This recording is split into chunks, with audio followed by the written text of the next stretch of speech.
Hello, everyone. Look what I'm playing. Planet Zoo was whispering in my ears sweet nothings, and it said, "Come back, Tris. Come back." You know, for a long time, I tried to ignore that cry, that very silent whisper in the wind. And then finally I just gave in, and here we are. It took me a good week or two to just remember how to play this game again. Yeah, it's weird how muscle memory works, where like at first, like very confused. I was very confused at first. This is like probably the fourth zoo I've started in starting to play again. Just because the first three did not work out very well, but I have a good feeling about this one. I really have a good feeling about this one. So we're going to see how far we can get with this franchise mode, actually. I kept on getting burnt out on my previous zoos because of like probably just focusing on the wrong things. Probably. I feel like that's going to have to be a whole video by itself. Me explaining all the mental loops I went through, because first it was about the editing software I was using for the videos, and it just became too strenuous alongside the job that I was having at that time, and then I just became burnt out. And then sometimes when one becomes burnt out, after the burnout is done and the reason for the burnout has been removed, one does not go back to the thing that was not the reason for the burnout. Does that make sense? Yeah. So basically, for me, I got burnt out on Planet Zoo and then had to take a break. But then after the break was done, I didn't realize at first that it wasn't Planet Zoo's fault necessarily. It was more about how, like the tools I was using, and also my mindset going into building a zoo. So I have a good feeling, really good feeling about it. And I've said that already, but yeah, I'm not scripting myself for this video, so I'll probably repeat a lot of things.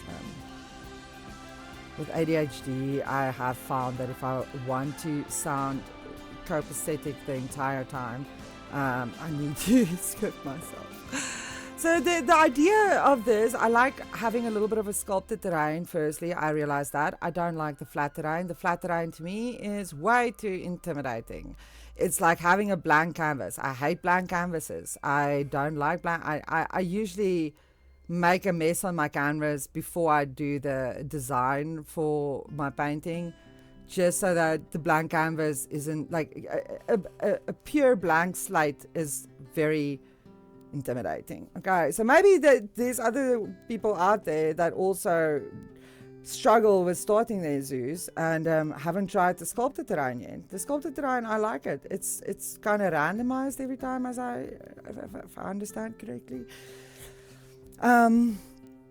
And I'm going to be modeling the architectural style after like buildings I would be seeing in my city and in my country. Not just my city, but in my country also. So very South African styled. And not what people think is South African, what is actually South African. I feel like there's always this divide between what the internet thinks is African and South African and what is actually African and South African.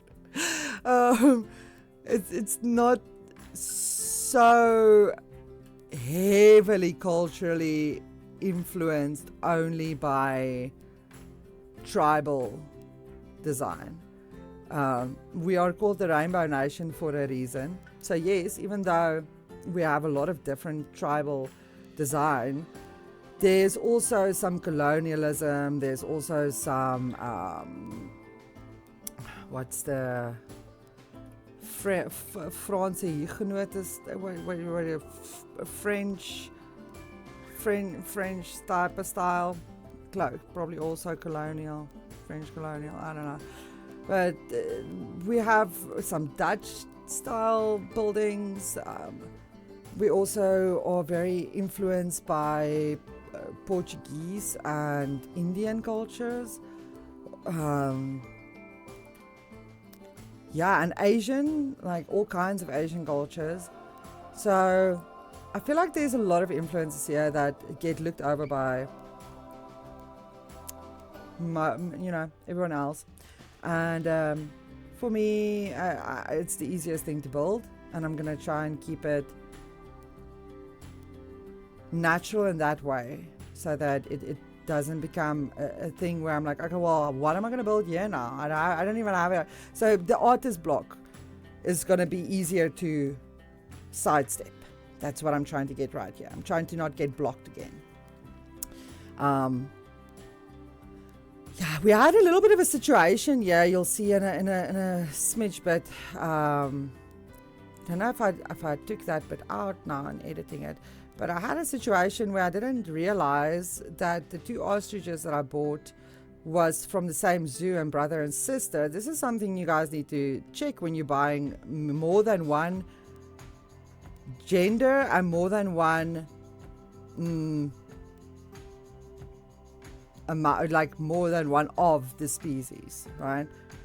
So I was buying like 3 ostriches, and 2 of them ended up being brother and sister, and they ended up doing that cringe myself. But that thing, and then